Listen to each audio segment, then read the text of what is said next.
തലസ്ഥാനത്ത് റേഷൻ വ്യാപാരികൾ സമരം നടത്തുന്നു. അതുമായി ബന്ധപ്പെട്ട് ജോണി നെല്ലൂർ നമുക്ക് പ്രതികരണം നൽകാനുണ്ട്. റേഷൻ ഡീലേഴ്സ് അസോസിയേഷൻ പ്രസിഡന്റാണ് അദ്ദേഹം. നമസ്കാരം ശ്രീ ജോണി നെല്ലൂർ, കേൾക്കാമോ? നമസ്കാരം. നമസ്കാരം.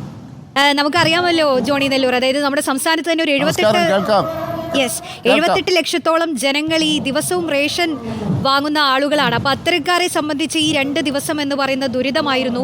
ഞങ്ങൾക്ക് വേറെ വഴിയില്ല എന്നാണ് അവർ ഞങ്ങളോട് നേരത്തെ പ്രതികരിച്ചത്. പക്ഷേ നിങ്ങൾ സമരക്കാരെ സംബന്ധിച്ച് നിങ്ങൾക്ക് ആവശ്യമുണ്ട്, നിങ്ങളത് സർക്കാരിന് മുന്നിൽ വെച്ചു. പക്ഷേ മന്ത്രിയുമായി നടത്തിയ ചർച്ച പരാജയപ്പെട്ടു. അതിനുശേഷമാണ് നിങ്ങൾ സമരത്തിലേക്ക് ഇറങ്ങിയത്. അപ്പോൾ എന്തൊക്കെയാണ് നിങ്ങൾ ആവശ്യപ്പെടുന്ന ആ കാര്യങ്ങളെന്നൊന്ന് കൂടി ഒന്ന് പറയൂ. ഇപ്പോൾ ദുരിതം അനുഭവിക്കുന്ന ജനങ്ങൾ കൂടി അത് ബോധ്യപ്പെടേണ്ടതുണ്ടല്ലോ ജോണി നെല്ലൂർ. ആദ്യം ഒരു തിരുത്തൽ. ഞങ്ങൾ 14,300 പേരാണ് ഉള്ളത് റേഷൻ വ്യാപാരികൾ.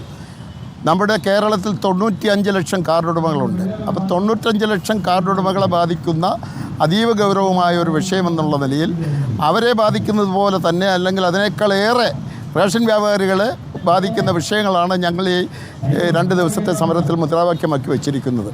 ഇന്നും ഇന്നലെയും തുടങ്ങിയ ആവശ്യങ്ങളല്ലിത്.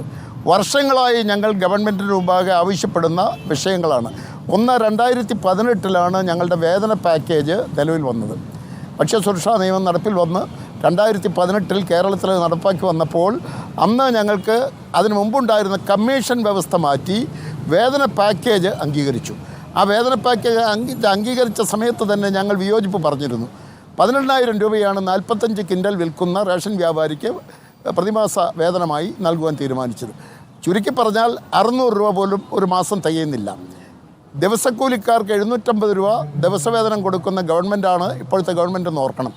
അങ്ങനെയുള്ള ഈ കേരളത്തിൽ ഞങ്ങൾക്ക് 600 രൂപ വെച്ച് 18,000 രൂപ തരുന്നത് അപര്യാപ്തമാണെന്ന് ഞങ്ങൾ അന്ന് പറഞ്ഞു. കാരണവും പറഞ്ഞു. ഞങ്ങൾ ഈ 18,000 രൂപ കിട്ടിയാൽ ഞങ്ങൾക്ക് റേഷൻ കടയുടെ വാടക അതിൽ നിന്ന് കൊടുക്കണം. ഞങ്ങളുടെ റേഷൻ കടയുടെ വാടക കൊടുക്കുന്നതോടൊപ്പം തന്നെ ഞങ്ങൾക്ക് വൈദ്യുതി ചാർജ് കൊടുക്കണം. അതുപോലെ തന്നെ സെയിൽസ്മാൻമാരുള്ള കടകളാണ് മഹാഭൂരിപക്ഷവും. സെയിൽസ്മാൻമാരുടെ വേതനം കൊടുക്കണം. ഇതെല്ലാം കഴിഞ്ഞ് റേഷൻ വ്യാപാരിയുടെ പോക്കറ്റിൽ കിട്ടുന്നത് 6,000 രൂപ അല്ലെങ്കിൽ 7,000 രൂപയാണ്. 7,000 രൂപ കൊണ്ട് അല്ലെങ്കിൽ 6,000 രൂപ കൊണ്ട് ഒരു കുടുംബം കഴിയുമ്പോൾ ഞങ്ങളത് മുഖ്യമന്ത്രിയോട് ചോദിച്ചു. അപ്പോൾ അദ്ദേഹം അന്ന് ഞങ്ങളോട് പറഞ്ഞത്, ഞാനിത് മനസ്സിലാക്കുന്നു, ഇപ്പോൾ നമുക്ക് കമ്മീഷൻ വ്യവസ്ഥയിൽ നിന്ന് പുതിയൊരു പദ്ധതിയിലേക്ക് നാം മാറിയിരിക്കുകയാണ്. നമ്മൾ വേതനത്തിലേക്ക് മാറിയിരിക്കുന്നു. അതുകൊണ്ട് ഇപ്പോൾ നിങ്ങളുടെ ബുദ്ധിമുട്ടുകൾ ഞാൻ മനസ്സിലാക്കുന്നു. നമുക്ക് നടപ്പിലാകട്ടെ. ഒരു 6 മാസത്തിനകം നമുക്കിത് പുനഃപരിശോധിക്കാം. നിങ്ങൾ പറയുന്ന ന്യായമായ കാര്യങ്ങൾ പരിഗണിച്ചുകൊണ്ട് ഒരു പരിഷ്കരണം നടത്താം നമുക്ക് എന്ന് അദ്ദേഹം പറഞ്ഞു. 6 മാസം എന്ന് പറഞ്ഞിട്ട് ഇപ്പോൾ 6 കൊല്ലം കഴിഞ്ഞിട്ടും ഇതുവരെ ഒരു ചർച്ചയ്ക്ക് പോലും ബഹുമാനപ്പെട്ട മുഖ്യമന്ത്രിയോ ഗവൺമെൻറ്റോ തയ്യാറായിട്ടില്ല എന്നുള്ളത് വസ്തുത. ഞങ്ങൾ എങ്ങനെ ജീവിക്കും?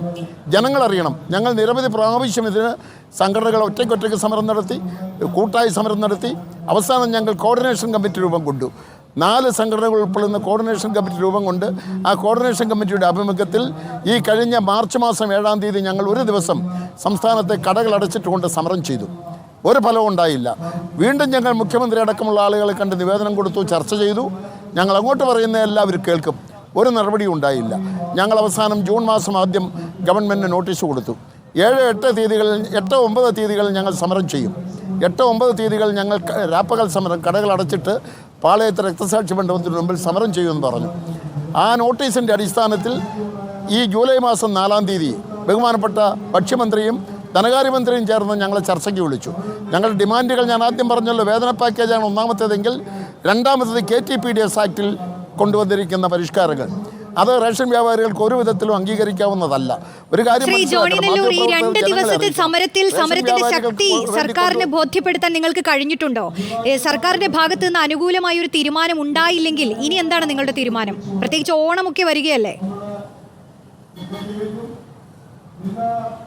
അതാണ് ഞങ്ങൾ പറയുന്നത്.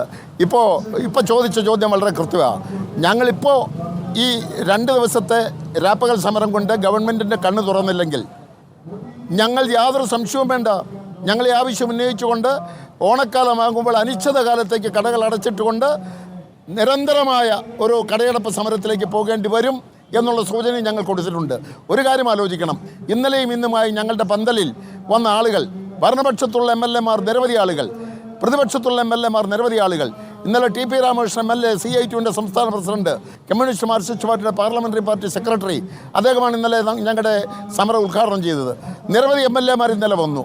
ഇന്ന് രാവിലെ ഞങ്ങളുടെ സമരത്തിൻ്റെ ഉദ്ഘാടകനായി വന്നത് മുൻ പ്രതിപക്ഷ നേതാവ് രമേശ് ചെന്നിത്തലയാണ്.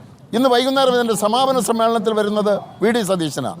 ഇന്ന് ഭരണപക്ഷത്തുള്ള 8 MLA-മാർ, പ്രതിപക്ഷത്തുള്ള 7 MLA-മാർ ഇന്ന് ഞങ്ങളുടെ സദസ്സ് അവിടെ വന്ന് അഭിവാദ്യം അർപ്പിച്ചു. ഇന്നലെ ഒരു കാര്യം ഓർക്കണം, രാത്രി 12:30 മണിക്കാണ് ഒരു MLA, കൊണ്ടോട്ടി MLA വന്ന് ഞങ്ങൾക്ക് അഭിവാദ്യം അർപ്പിക്കാൻ വന്നത്. അപ്പോൾ അത്രമാത്രം ഞങ്ങളുടെ സമരം MLA-മാർക്കെല്ലാം ബോധ്യമായി, എല്ലാവർക്കും ബോധ്യമാണ്. പക്ഷേ ഉറങ്ങുന്നവനെയല്ലേ വിളിച്ചനുപ്പിക്കാൻ കഴിയൂ? ഉറക്കം നടിക്കുന്നവനെ വിളിച്ചനുപ്പിക്കാൻ കഴിയുമോ? അതാണ് ഇന്നത്തെ സ്ഥിതി. ഈ കാര്യങ്ങളൊന്നും ബോധ്യമാകാത്ത ഒരാളുള്ളത് നമ്മുടെ ഭക്ഷ്യമന്ത്രിയാണ്. അദ്ദേഹം ഒരു കുഴപ്പവുമില്ല ഈ മേഖലയിൽ എന്നാണ് പറയുന്നത്. ഇന്ന് നിയമസഭയിൽ ശ്രദ്ധ ക്ഷണിക്കൽ പ്രമേയം കൊണ്ടുവന്നു മോഹൻ ജോസഫ് MLA. അതിന് അദ്ദേഹം പറഞ്ഞ മറുപടി, റേഷൻ മേഖലയിൽ ഒരു വിഷയവുമില്ല, എല്ലാം വളരെ മനോഹരമായി പോകുന്നു എന്നാണ്. അറിയുമോ നിങ്ങൾക്ക്, ഈ ജൂലൈ മാസം ഇന്ന് 9-ാം തീയതിയാണ്. ഈ ജൂലൈ മാസം ഇതുവരെ ഒരാൾക്ക് പോലും ജൂലൈ മാസത്തെ റേഷൻ വാങ്ങാൻ കഴിഞ്ഞിട്ടില്ല. ആരാ ഉത്തരവാദി? ഞങ്ങളാണോ? ഞങ്ങൾ ഇന്നലെയും ഇന്ന് കടയടച്ചുള്ളൂ. 1-ാം തീയതി മുതൽ ജൂലൈ മാസത്തെ റേഷൻ വാങ്ങാൻ അർഹതപ്പെട്ട ഉപഭോക്താക്കൾ അവർ 1-ാം തീയതി വന്നപ്പോൾ കൊടുക്കാൻ നിയമമുണ്ടോ? ജൂൺ മാസത്തെ വിതരണം 5-ാം തീയതി വരെ നീട്ടി. അതുകൊണ്ട് ജൂലൈ മാസത്തെ വിതരണം ജോണി നെല്ലൂർ, ഈ കഴിഞ്ഞ ഓണക്കാലത്ത് വിതരണം ചെയ്ത കിറ്റുകളുടെ കമ്മീഷൻ അടക്കം നിങ്ങൾക്ക് കിട്ടാനുണ്ടെന്നുള്ളതൊരു സത്യാവസ്ഥയാണെന്ന് മനസ്സിലാക്കുന്നു. പക്ഷേ സർക്കാരിൻ്റെ ഒരു നിലപാട് എന്ന് പറയുന്നതും ഓണമാണ് വരാതിരിക്കുന്നത്. അപ്പോൾ ആ ഒരു സമയത്ത് ഒരു സമ്മർദ്ദ തന്ത്രം ചെലുത്തുകയാണ് നിങ്ങളെന്നൊരു നിലപാടിലാണ് സർക്കാർ നിൽക്കുന്നത്. പ്രത്യേകിച്ച് ജനങ്ങൾക്കാണ് ഇതിൻ്റെ ദുരിതം. അവർക്ക് റേഷൻ കിട്ടുന്നില്ലെന്ന് പറഞ്ഞാൽ അവർക്ക് വേറെ വഴിയില്ല. അപ്പോൾ നിങ്ങളൊരു അനിശ്ചിതകാല സമരത്തിലേക്കൊക്കെ പോകുമോ? എന്താണ് ഇനിയുള്ളൊരു സ്ഥിതി എന്തായിരിക്കും?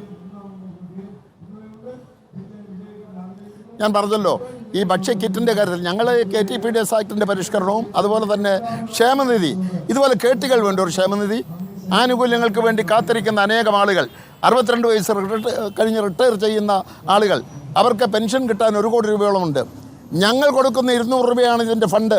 ആ 200 രൂപയിൽ നിന്നും എടുത്ത് ഉദ്യോഗസ്ഥന്മാർക്ക് ശമ്പളം കൊടുക്കുന്നു, ആഫീസ് മെയിൻറ്റെയിൻ ചെയ്യുന്നു. ഞങ്ങൾക്ക് ആനുകൂല്യങ്ങളില്ല. 3 കോടി രൂപയോളം കുടിശ്ശിക. അതിലേക്ക് ഫണ്ടുണ്ടാക്കണം. ഗവൺമെൻറ്റിന് വിഹിതമില്ല. അപ്പോൾ ഞങ്ങൾ തന്നെ വെച്ചൊരു നിർദ്ദേശം, APL കാർഡുകളിൽ നിന്ന് 1 രൂപ ഒരു മാസം വാങ്ങുക, ഒരു സെസ്സായിട്ട്. അങ്ങനെ 12 മാസം വാങ്ങിയാൽ ഏതാണ്ട് 4.5 കോടി രൂപയോളം കിട്ടും. അങ്ങനെ ഈ കുടിശ്ശികയെങ്കിലും തീർക്കാൻ കഴിയുമല്ലോ, ഞങ്ങൾക്ക് അല്പമെങ്കിലും ഒരു ആശ്വാസം ഉണ്ടാകുമല്ലോ എന്ന് പറഞ്ഞപ്പോൾ അത് തത്വത്തിൽ അംഗീകരിച്ചു എന്ന് പറയുന്നുണ്ടെങ്കിലും അംഗീകരിക്കുന്ന ലക്ഷണമൊന്നുമില്ല. 1.5 കൊല്ലം മുമ്പ് ധനകാര്യമന്ത്രിയും ഭക്ഷ്യമന്ത്രിയും ചേർന്ന് നടത്തിയ യോഗത്തിൽ ഇതൊക്കെ കാര്യം ചർച്ച ചെയ്തതാണ്. അപ്പോൾ മുഖ്യമന്ത്രിയോട് ആലോചിച്ചിട്ട് ചെയ്യാമെന്ന് പറഞ്ഞു. പക്ഷേ ഇപ്പോൾ ഈ 4-ാം തീയതി ബഹുമാനപ്പെട്ട മന്ത്രിമാർ പറയുന്നു ഞങ്ങൾ തത്വത്തിൽ അംഗീകരിച്ചു, പക്ഷേ നടപ്പാക്കണമെങ്കിൽ പൊളിറ്റിക്കൽ ഡിസിഷൻ വേണം എന്നാ. അപ്പോൾ എന്താണ് ഈ പൊളിറ്റിക്കൽ ഡിസിഷൻ? ഇവിടെ പെട്രോളിൻ്റെയും ഡീസലിൻ്റെയും സെസ് ഏർപ്പെടുത്തി. ഒരു ഡിസിഷൻ വേണ്ടി വന്നില്ലല്ലോ, ഒരു ആലോചനയും വേണ്ടി വന്നില്ലല്ലോ. വളരെ പെട്ടെന്നല്ലേ. റേഷൻ വ്യാപാരികളുടെ കാര്യത്തിൽ മാത്രം അവഗണന. മറ്റൊന്ന്, നിങ്ങൾക്കറിയാവുന്ന, നിങ്ങൾ ധാരാളം റിപ്പോർട്ട് ചെയ്തിട്ടുള്ളതാണ്, നമ്മുടെ കോവിഡ് കാലത്തും എല്ലാവരും വീടുകളിലിരുന്നു. മാധ്യമപ്രവർത്തകർ പുറത്തിറങ്ങി, ആരോഗ്യ പ്രവർത്തകർ, പോലീസുകാർ. ശരി ജോണി നെല്ലൂർ, ഒന്ന് ഇടപെടുകയാണ് സമയത്തിന്റെ കുറവ് മൂലം. എന്തായാലും നിങ്ങൾ സമരം ഇന്ന് അവസാനിക്കും. പക്ഷേ ഈ സമരം കാരണം ജനങ്ങളാണ് ദുരിതത്തിലാവുന്നത്. സർക്കാർ ഇതിൽ എന്ത് നടപടി സ്വീകരിക്കുമെന്നുള്ളതാണ് കണ്ടറിയേണ്ടത്. റേഷൻ വ്യാപാരികളുടെ ആവശ്യങ്ങളെ സർക്കാർ കേൾക്കുമോ എന്നും കണ്ടറിയേണ്ടതുണ്ട്. ജോണി നെല്ലൂരാണ്, ration dealers association president Johny നെല്ലൂരാണ് നമ്മളോട് പ്രതികരിച്ചത്.